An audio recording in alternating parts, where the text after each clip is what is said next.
Franco Columbu won the 1981 Mr. Olympia at the age of 41. But did he deserve to win? Stick around to find out more about this fascinating story.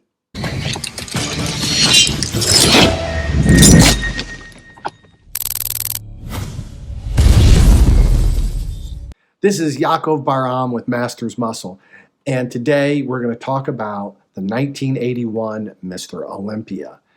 First, we're going to look at the background story of how all these little things built up, and then we're going to look at some comparison photos, and be sure to stay tuned to the very end so you can see how and why this went down so tragically.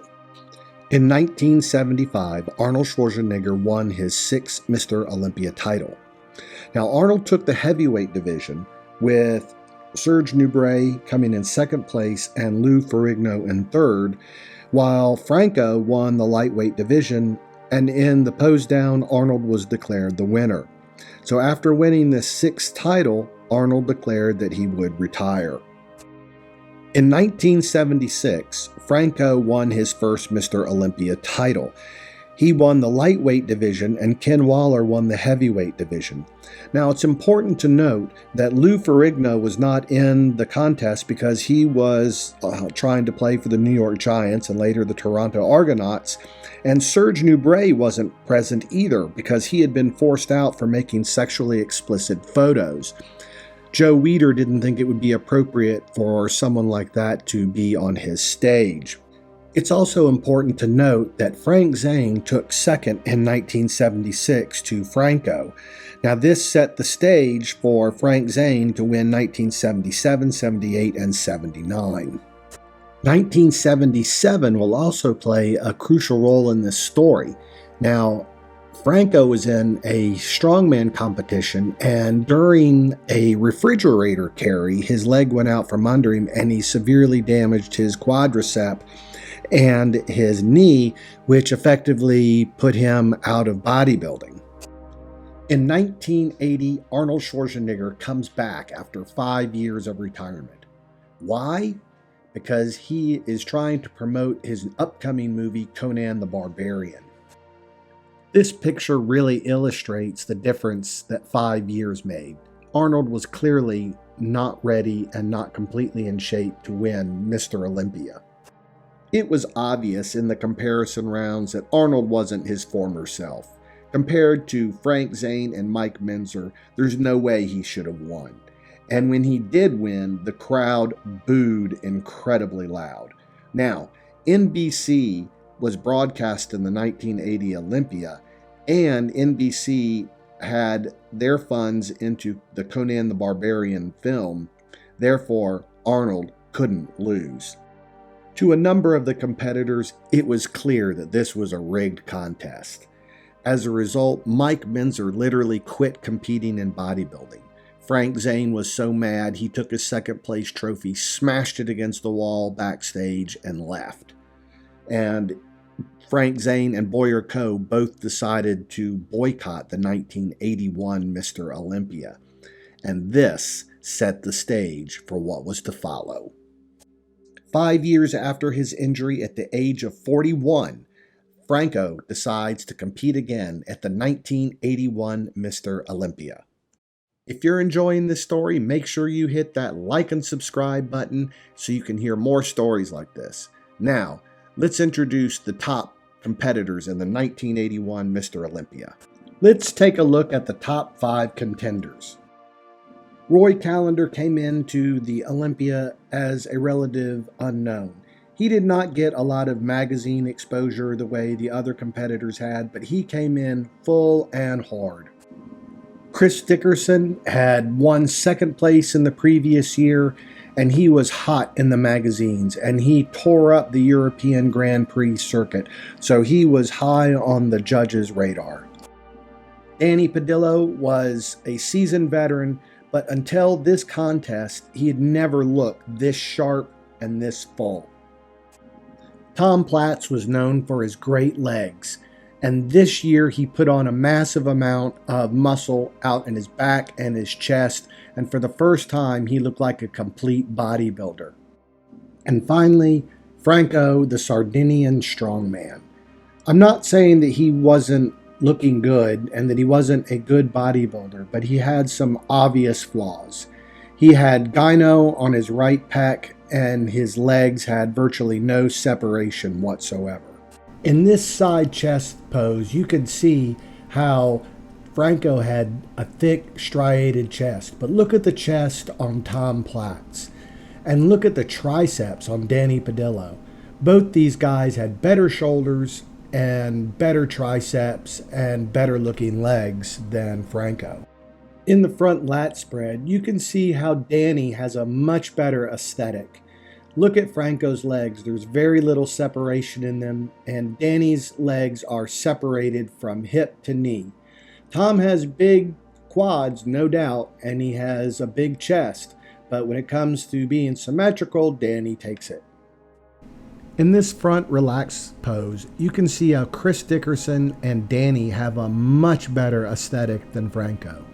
Granted, Franco has very deep, very defined abs, but the other two guys are far more aesthetic and symmetrical. In this back pose, you can see how thick Tom Platz's back is. And next to him, Danny Padillo, how much detail there is, and Chris Dickerson off to the far right. Franco's not in this picture, but you can just see how big Tom's legs are, how good his calves are, and look how good Danny's calves are. Franco just didn't have the back to compete with this anymore. Look at this side chest. Look how enormous Roy Callender looks. Tom Platz looks great. My God, his shoulders are popping out all over the place. But look at Danny. Man, he is 5'2", and he is holding his own against these other guys. And in the background, you can see Ed Corney. Now look at this back shot with Franco, Roy Callender, and Tom Platz. I know the lighting isn't great for the two guys on the left, but Tom Platz's back beats them all hands down. Look at the abs and thighs on Franco and Tom Platz. First, we see the gyno that's sticking out on Franco. There's almost no leg separation. Yes, Franco has a little bit better abs and they're a little bit more symmetrical, but Tom Platz just looks too thick and too big. And I have to throw in this picture of Roy Callender. Look at that chest. Talk about striations. The striations in the delts, how big his arms were. How could he have finished outside of the top three? When the final placings were announced and Danny Padillo was called out in 5th place, the crowd began to boo. Most people in the audience were thinking that Danny Padillo was going to win this contest. Roy Callender was announced in 4th place, and the booing got even louder. When Tom Platz was announced in 3rd place, the booing got even louder. They were stunned that he was put in 3rd place.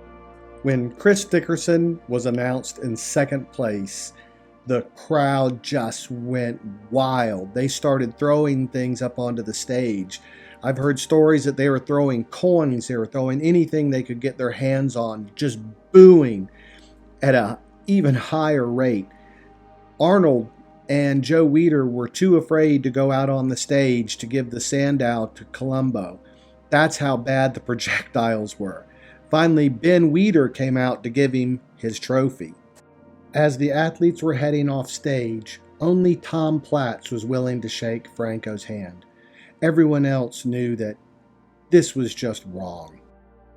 The 1980 Mr. Olympia had been a real embarrassment for the IFBB, and 1981 was even worse. So how did this happen? The knee-jerk reaction is that Arnold was somehow behind it. He was, after all, a promoter and Franco's best friend and training partner for many years. But there's no evidence to support that the contest was rigged in any type of way. Incompetent judging is what led to Franco's victory. A perfect score is 60, and if you look at the judges' score for Franco from Italy, you'll see that he gave Franco a perfect score. Also, Doug Evans from Wales gave Franco a perfect score. How could that have been when he had gyno and such glaringly bad legs? Even the American judge, Jim Mannion, and the Canadian judge gave Franco a 59. Was this because they had such high expectations of Franco and they felt the need to place him or score him even better than he should have been scored? When you look at the scorecard for Chris Dickerson, you see that he had two perfect scores. He was in shape, he was very symmetrical, but was he the most muscular? No, he wasn't. But I am also told that he was a really great poser. So, Roy Callender didn't receive any perfect scores, but man, he was in great shape. And you look at Danny Padillo, his scores were very low. He was symmetrical, diced to the socks, and was really thick and in the best shape of his life. How could he have possibly gotten scores so low? I think it's because the judges hadn't seen Danny come in such great shape and really didn't have very high expectations for him.